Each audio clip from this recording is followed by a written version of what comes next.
তাহলে আমাদের সবাইকে এরকম লজ্জার মধ্যে পড়তে হতো না। কিসের লজ্জা ভাইয়া তোমার?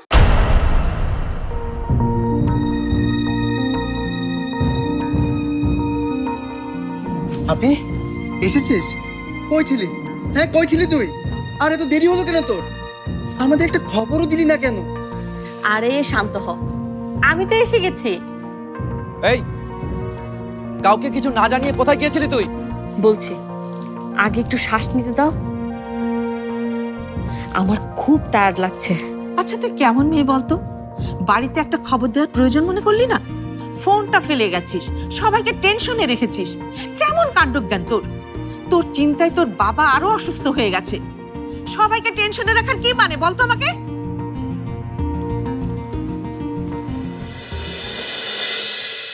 আব্বু, আমাকে নিয়ে খুব টেনশন হচ্ছিল না? আসছে নাকামি করতে। বিয়ের ব্যাপারটা প্রায় ঠিকই করে ফেলছিলাম, মাঝখানে এসে। না না, টেনশন করব কেন? আমরা খুব আনন্দে ছিলাম। আনন্দে ড্যাড তোমার খোঁজ করতে আর একটু হলেই থানা চলে যাচ্ছিল। আব্বু, তুমি আমার খোঁজে থানায় যাচ্ছিলে? তুমি না বলো আমি সব সমস্যা একাই সামলাতে পারি, তাহলে ভয় পাচ্ছিলে কেন? তুই বুঝবি না মা, তুই বুঝবি না তুই আমার কি। আমি সেটা জানি আব্বু, জানি বলেই। জানো বলেই আজ সারাদিন ধরে আমাদের এভাবে টেনশনে রাখলে? আরেকটু হলেই তো ড্যাডকে হসপিটালে অ্যাডমিট করতে হবে। আব্বু আই এম সরি, আর কখনো এমনটি হবে না। সারাদিন ঢ্যাং ঢ্যাং করে ঘুরে এসে এখন বলছো সরি? কাল তো আবার সে একই ঘটনা ঘটাবে।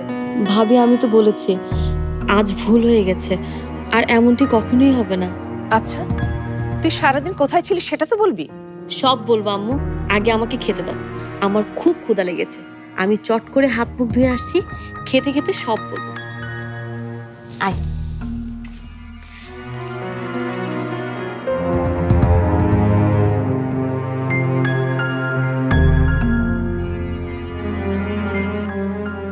আল্লাহর কাছে লাখ লাখ শুকরিয়া, মেয়েটা আমার ঠিকঠাক মতো বাসায় ফিরেছে।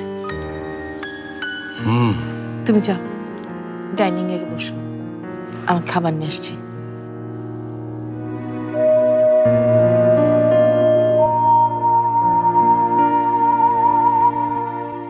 কিন্তু ও কি ভালো আছে? মা, মা তুমি নিশ্চিত যে আমাদের এই অবস্থার জন্যে ওই মেয়েটা দায়ী? বাবা, তুমি দেখেছিলে যে আমাদের এই অবস্থার জন্যে তাথই দায়ী ছিল? তুমি,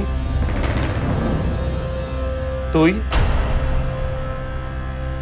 তোমরা দেখেছিলে? কি হলো? কথা বলছো না কেন? জবাব দাও। তোমাদেরকে ঠিক কতবার বললে তোমরা বুঝবে যে আমাদের এই অবস্থানের জন্য তাথই দায়ী না? এই সত্যি কথাটা তোমরা কেন মেনে নিতে পারছো না? কেন একটা ভুল ধারণা তোমরা আঁকড়ে ধরে পড়ে আছো? ভুল ধারণা আমরা আঁকড়ে ধরে বসে আছি নাকি তুই? ওই মেয়ের ব্যাপারে তুই একদম অন্ধ হয়ে গেছে। অন্ধ তো আগে থেকেই হয়ে আছে নিজাম। মানুষ থাকা অবস্থায় ওই মেয়ের জন্য ওর মাথা খারাপ ছিল, সেটা এখন আরো বিগড়েছে। বিগড়ানোর তো কিছু নেই ফুপু। তাথয়ের জন্য আমার ফিলিংস আগে যা ছিল এখন তা আছে এবং ভবিষ্যতেও তাই থাকবে।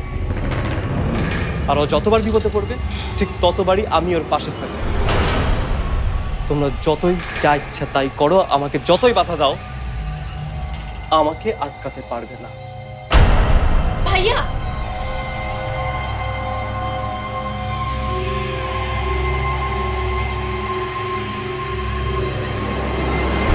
সব মেয়েরা যেখানে যায় আমিও সেখানে যাব। কোথায়?